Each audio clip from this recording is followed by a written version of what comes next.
Statybų gido laidose pasakojame ir apie naujos statybos namus, ir apie pastatus, kuriems jau ne 10 ir ne 20 metų.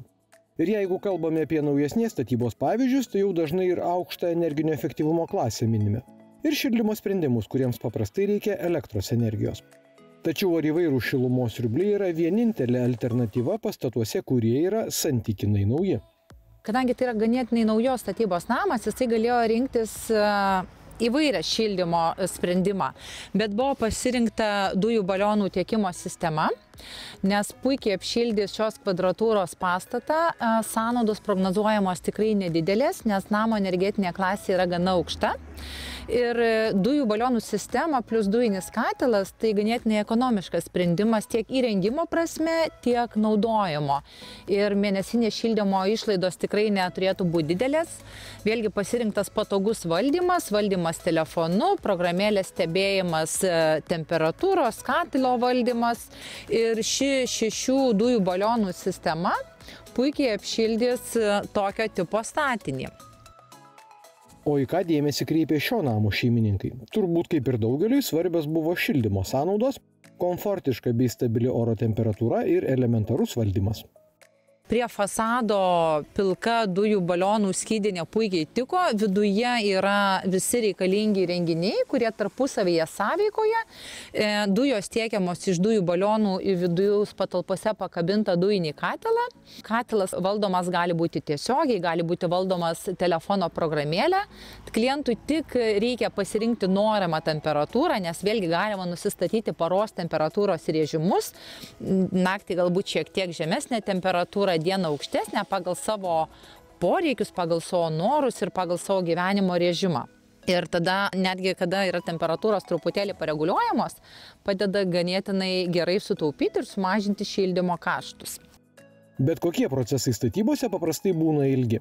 Pripažinkime, kad per dieną ar 2 net kambario meistras gali neišglaistyti ar neišdažyti, bet įrengti tokią sistemą galima, kol jūs būsite tiesiog darbe. Pats įrengimas sistemos, jisai trunka apie 1 darbo dieną, dar pusdienis galbūt reikalingas pačio katilo sureguliavimui, kad būtų kuo mažesnės dujų sąnaudos.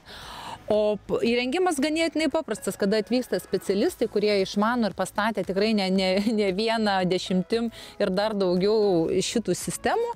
Tai prie išorinės namo dalies statoma skydinė su balionais ir viduje paslėptais įrenginiais, kurie netgi nesimato, bet ten ir tie kolektoriai, reguliatoriai ir visi kiti dalykai, kas užtikrina saugų dujų tiekimą ir optimalų vartojimą. O vidaus patalpoje yra kabinamas kondensacinis dujinis katilas, kuris yra šiuolaikiškas, ekonomiškas, lengvai valdomas ir, kaip ir sako pats klientas, jokios priežiūros, jokio rūpesčio, sako, net pamiršau, kad turiu tokią sistemą. Na, žinoma, pasiteiraujam, kaip sekasi naudoti, sako, o ką? Sako, kokie klausimai? Tiesiog sako, net pamiršau, kad turiu. Patogu, ekonomiška, švaru, saugu ir nieko daryti nereikia. Kad jau būtume iki galo tikslus, pasakysime, jog tam tikri darbai yra būtini, bet juk dujų katilas techninis prietaisas. Įmonė Saurida ne tik tai parenkame, parduodame ir sumontuojame klientams dujinio šildymo sistemas, tačiau ir kas metus teikiame dujų tiekimo sistemos profilaktinę apžiūrą. Visa tai yra daroma dėl to, kad klientas turėtų mažesnės dujų sąnaudas, kad sistema veiktų ekonomiškiau ir efektyviau. Visa tai vardan kliento patogumo, saugumo ir ekonomiško naudojimo. Aišku, kaip sako, galima jos ir nedaryti, bet kaip ir kiekviena įranga, kaip ir jūsų automobilis, ar nesvarbu kažkoks kitas techninis įrenginys, jisai šiek tiek prašo priežiūros. Todėl jeigu gyvenate name, kuris yra pakankamai modernus, įvertinkite įvairias šildymo alternatyvas.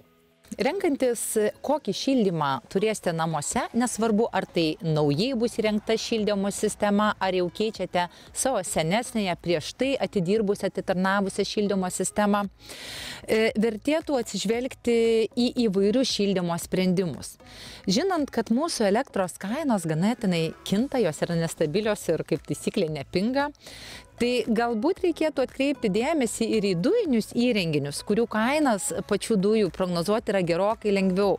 Mes nesakom, kad tai gali būti geriausias jūsų sprendimas ir tik tai dujų šildymas ir ne kitaip. Bet rinkdamiesi tarp įvairių šildymo sprendimų, būtinai išklausykite ir įvertinkite šildymą dujų balionais. Beje, šildymui naudojamos dujos tinka ir dujų virykliai, jeigu tokią turite arba mėgstate gaminti būtent ant dujų. Tad išorėje saugiai sumontuoti dujų balionai gali ne tik šildyti patalpas ir ruošti karštą vandenį.